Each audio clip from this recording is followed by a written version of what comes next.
Welcome to Behind the Adventure, Episode 9, for the highly anticipated Jersey Devil Coaster, the world's tallest, fastest, and longest single-rail coaster, opening this summer at Six Flags Great Adventure.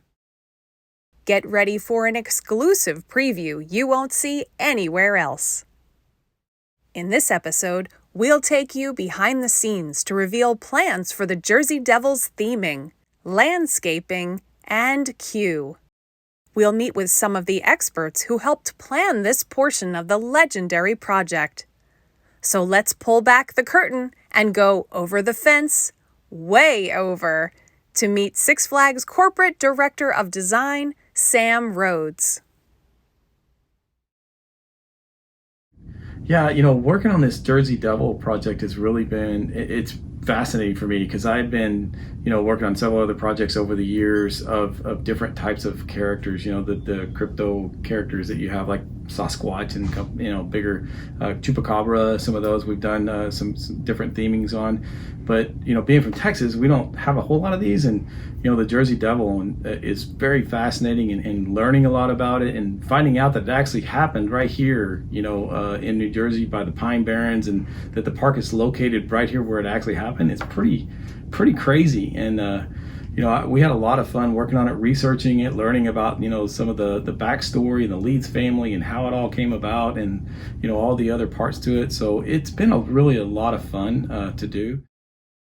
One of the things that we worked on was, the entrance and setting up the story as you first come in. So when you go to like a national park or something, you see these really cool signs. So I thought, it'd be fun to design our own sign. So we actually designed this, really cool welcome center kind of sign that you would see at, like a national forest, but it's actually our own Great Adventure Six Flags Department of Thrills sign. So we thought that'd be kind of fun.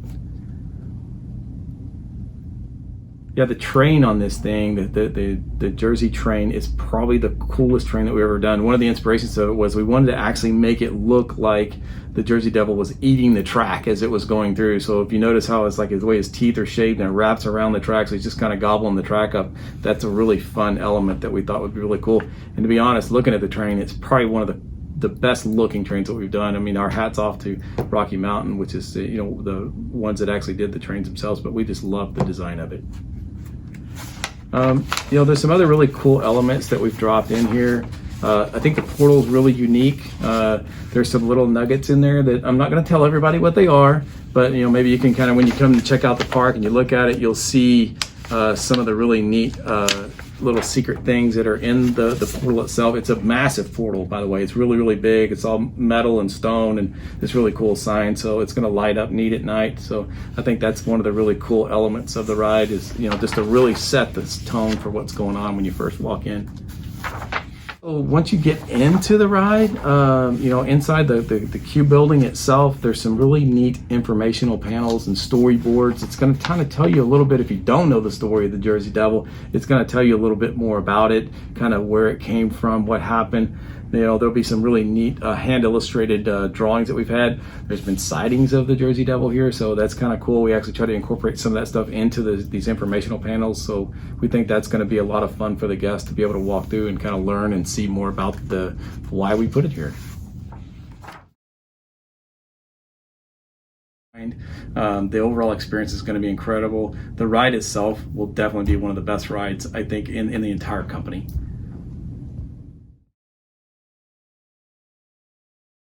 Back at the park, maintenance manager Bill Hetman is responsible for facilities, including landscaping. We caught up with Bill to discuss his team's strategy for the Jersey Devil landscape design.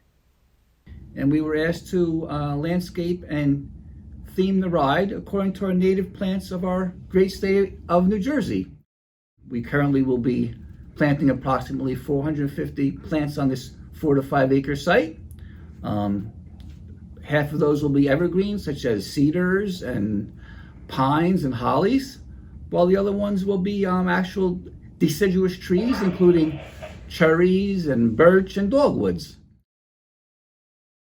Okay, so basically as our guests enter the ride area, we will come upon a natural Pine Barren scene off to the right, and in the rear of the ride, we'll have our natural beauty of our Prospertown Lake. As the guests do approach the queue area, we're more or less focusing on a smaller, formal cutback look while still establishing the plant life that is native to our area. Off to the right is Safari Kids, and off to the left will be our Congo Rapids ride. So we're basically incorporating the Jersey Devil amongst our already established landscape and rides. So as we stated, right now we have an area over here that looks like a construction site, but in 2 weeks from now it will be converted over to our natural pine lands as we know it. Construction supervisor Rachel Newberg then walked us through Jersey Devil's queue design.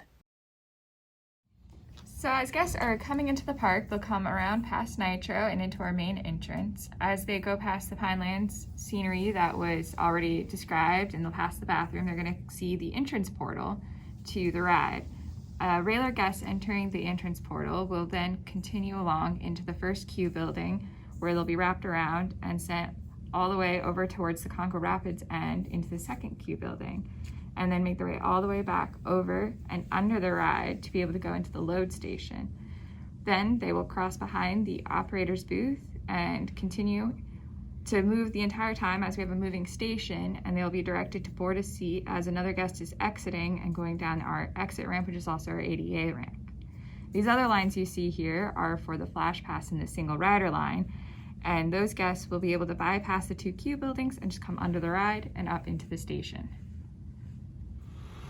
On April 26th, the first full train was delivered to the site and placed on the track.